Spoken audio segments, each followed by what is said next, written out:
Does the same thing to you? Where's the real stuff in life? There's no reason for me to talk. To love is the answer. Someone to love is the answer. Once you found her. I know I have biofeedback and I feel endorphins. What can I tell you? Welcome, everybody. Dennis Prager here. Thank you, Jimmy. Thank you, wherever you are. And this is the Happiness Hour on the Dennis Prager Show. We talk about happiness every week at this time for an hour. The world would be a far better place if everybody pursued happiness. I don't mean fun, I mean happiness. Boy, that last caller stayed in my mind from Portland. 28-year-old Dane. Everybody has a better car. Everybody has a better wedding. Everybody has a better whatever. And he's a good guy. And I feel for him. What a burden.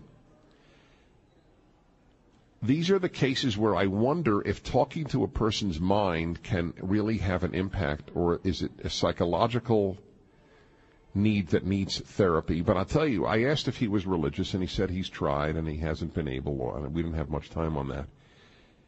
But what religion gives you, I know it gives me. Let me speak for me. And that's another thing. We should do that. What religion has done for me and happiness. We'll do that on the Happiness Hour, okay? And it gives me the peace of knowing what is insignificant. That's why I said, so what? You need perspective in life to have happiness. You have to be able to say, this is just not important.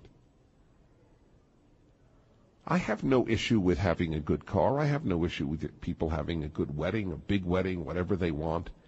But to think that that is attached to happiness, oh, it's painful to hear. It's painful. Is the average luxury car driver a happier person than the average person with a $20,000 car? I would bet my life savings that there is no greater happiness level. That's not an argument against a luxury car. You know my view on money and happiness. I will just state it once more and then take your calls. Money helps those who are already happy be happier, and money makes those who are unhappy unhappier. I can prove it to you, but I don't have the time right now, or at least I can make its case. This session of the Happiness Hour, this edition, if you will, is about comparing yourself to others and thinking that just about everybody else has it better.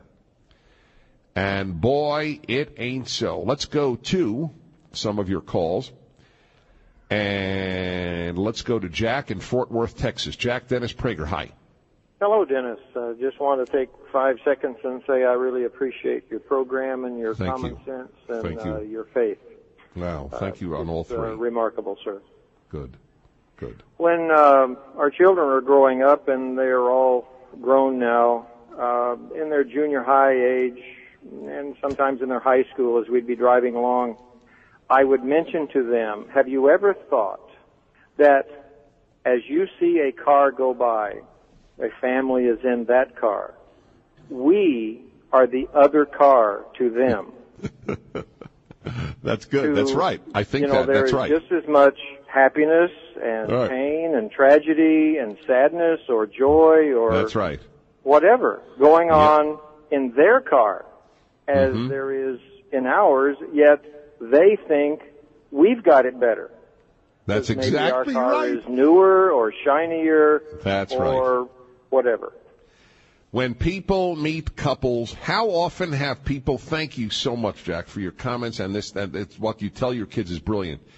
How often, folks, I want you to think, do you at some reception, at the cocktails before some event, at a social party, you meet a couple, and you have no reason whatsoever to assume that they're not getting along great. Do you know how often I hear from people whose friends have divorced, and I would ask them, did it come to you as a surprise? And they would say yes. These are the friends of the couple. My only point is that people, and correctly, put on an act for the world And so you think everybody else is doing great? We'll be back in a moment.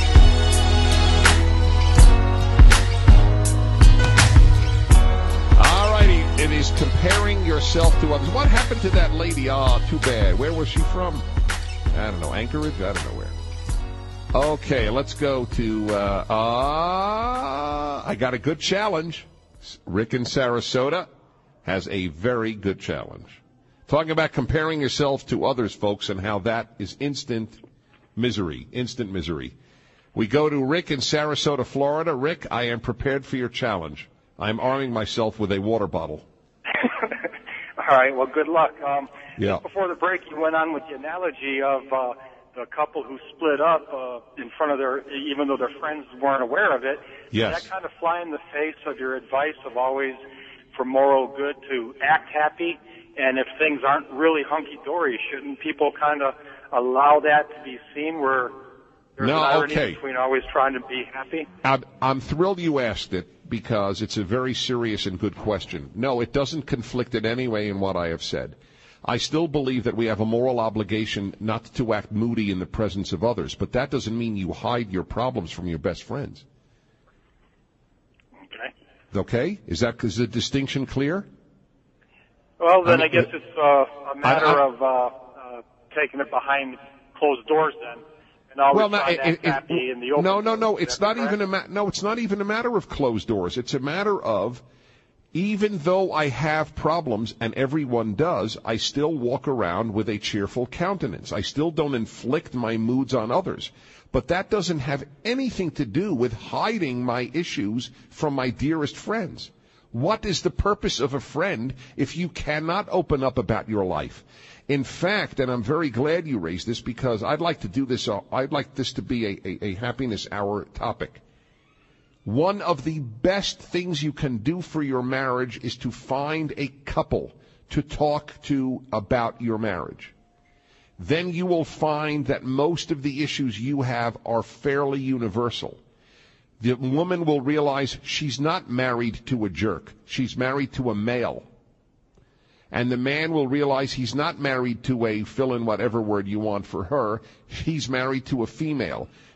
Most females come with certain baggage. Most males come with certain baggage. It's not him. It's not her. It's the gender, or the sex, as we used to say before we substituted the word gender. So that's very important. When I say that we have a moral obligation to be happy and or at least to act it, that doesn't mean that you become a fake. That doesn't mean you don't open up to intimates. One has nothing to do with the other. I don't want you to lie. I want you to act in a certain way that doesn't inflict your pain on other people, and to pursue happiness for all the other reasons. Okay. And 18 Prager 776, talking about comparing. I'll give you the couple analogy I give in my lectures on happiness. It's a wonderful analogy, and it's in my book as well. I want you to imagine two couples friends, couple A and couple B.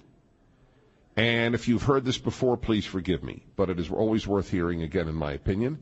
And it is two couples. They're about to meet each other at a restaurant for dinner.